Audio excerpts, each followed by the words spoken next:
I want to share with you a personal story. Speaking of Vegas again, it reminded me, but it has to do with this. I met a family. I don't want to pick on anybody, but I want to share this with you because I think it's of benefit. Muslims, subhanAllah, in some parts of this country, they have so much money, that it's not lack of money that's the problem, it's too much money is the problem. You know, and subhanAllah, some parts of the country are like that. So I'm at this family's house. Their house is probably, you know, at least half the size of this much. I mean, it's like a serious house, right? And so I went there and I visited them, and you know, I did a reminder for their children, things like that. And very palatial place.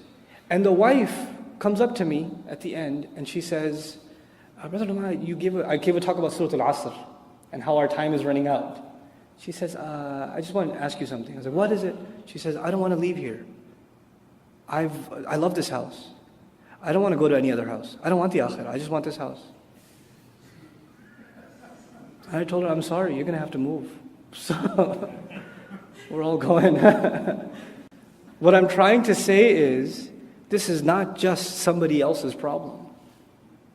When you become immersed in dunya, we are not immune from developing that kind of attachment. If you find within your Muslim family, when you bring up the subject of death or inheritance or what will happen after you're gone or who will pray your janazah, and people around you get uncomfortable and say, don't talk about that stuff. Why are you talking about these negative things all the time? This is not the attitude of a Muslim. Muslims embrace the concept of death. We don't run from it. But when in our families, when the subject matter of death becomes taboo, you know what's happened? We've become أحرص الناس على حياة.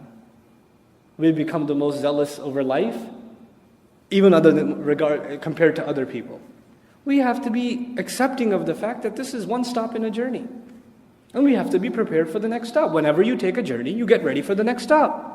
So that's our attitude in the life of a Muslim. So I pray that we don't embody these characteristics. It's easy to look at Bani Israel and say, cursed nation. Look at how Allah talks about that. It's not about that.